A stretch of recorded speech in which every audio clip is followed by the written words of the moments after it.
Hi, I'm Braden Simmons. And I'm Kat DeRocha. And you're watching the Vision News Network.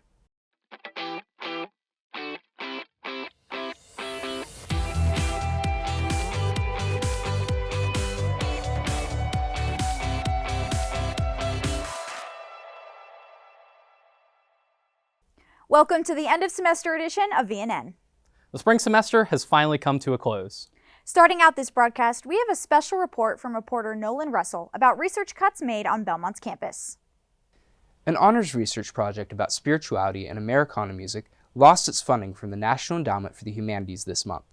This came after the agency faced budget cuts and layoffs as a result of DOJ's initiatives to limit federal spending. Dr. Donovan Maccabee and Dr. Sarah Blomley, who head the project, had $145,000 in funding. They were given no notice of their grant being pulled ahead of time and only found out after a grant officer at Belmont tried to get reimbursed for money already spent on the project. Currently, Maccabee and Blomley are left unsure how to proceed, as they no longer have the funds to support the project. 2 USAID grants have also been cut at Belmont since the start of the year. Belmont was not specifically targeted by these cuts, but they were part of a broader federal cut by DOJ. Thanks, Nolan. Even with the cuts in research, there's no way to know how it will impact other classes on campus. We will keep you posted next semester. And speaking of other classes and programs on campus, the O'Moore College of Design held its 25th annual fashion show this year. Here's VNN's Georgina America with more on the fashion show.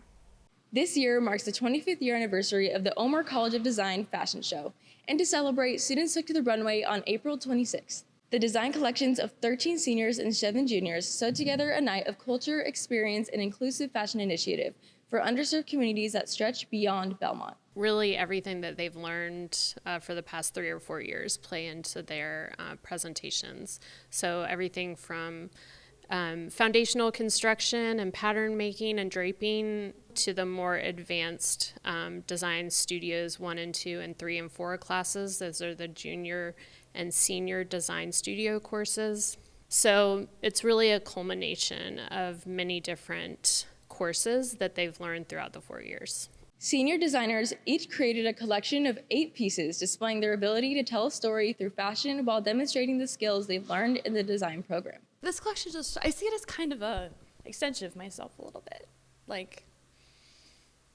guess a final, here. Every piece of it, the mood board, all the inspiration is really personal to my childhood. And that really differs from creating a collection that's more trend-based or made for a certain customer. Juniors constructed a collection of 5 pieces each, their looks carefully stitched together with a focus on underserved markets in the fashion industry.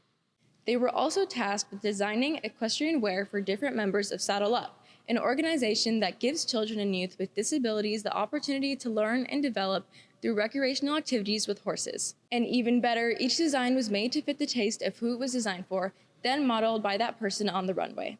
Something instilled is design for good and design for others and with your community in mind, and also design for others that aren't seen in the fashion industry.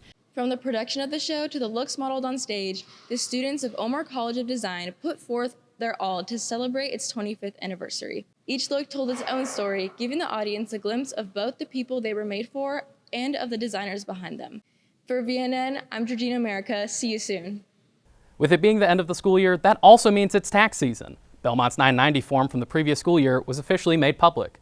Once again, Belmont's president Greg Jones made roughly $1 million, while head men's basketball coach Casey Alexander was the top earner, making roughly $1.2 million. With the closing of the school year also comes a busy travel season. For students making the trip back home to their home states, a key change to travel has airports across the country gearing up for the season. VNN's Emily Garver talks with Belmont students on how the deadline and change to Real ID will impact travel plans. Thanks, Kat. Thanks, Braden. With the semester ending, many students will be heading to airports to fly home or travel over the summer. But this time, you'll need more than just your driver's license to board the plane. Starting May 7th, you will need a Real ID to fly in the United States. The Real ID Act was passed by Congress in 2005 and is part of a federal security measure designed to make identity verification more secure at airports to prevent identity fraud. You don't have to have it on May 7th if you're not traveling May 7th. If you're not traveling until June, obviously that's going to be your deadline as you are getting ready to travel. So just start thinking about it now if you're planning to travel in May. If you don't have it, make sure you get it taken care of or you have the other acceptable form of ID If you don't, you could see some pretty significant delays as you go into the security checkpoint. For many college students, this is adding a last-minute hurdle to an already stressful time. Most students are not aware of this requirement, and out-of-state students in particular are having trouble with the process of renewing their license in their home state. Honestly, it was pretty difficult because I obviously am from Iowa, and so I'm in Tennessee most of the time, and figuring out a time to schedule with the DOT, make sure I have all my documents, make sure I have an appointment, make sure I'm able to get there, is just difficult. If you're not sure if your ID is real or not, look for a star on your license. If you have one, you're good to go, but if not, find another form of identification such as a passport. If you do not have a real ID or an alternative and planning to fly home, make an appointment with your DMV as soon as possible to upgrade your license. For VNN, I'm Emily Garver. Safe travels, Bruins. Well, that's going to be all for this end of semester broadcast, and for us in general, because we're graduating. That's true, Kat, and it's been great working with you these past 4 years. I can't wait to see all of the amazing things that you do from here to anywhere. And good luck in grad school. Thank you, Braden, and same here for you. I can't wait to continue to watch you grow and read all the fun stories you're going to write in the future. Also, it's been an honor to anchor these broadcasts for the past few years and work alongside an incredible crew. On to the next chapter. Thank you for watching our end of semester broadcast. To stay up to date on all of our stories, go to belmontvision.com. And for the last time, I'm Kat DeRocha. And I'm Braden Simmons. Have a great summer, Bruins.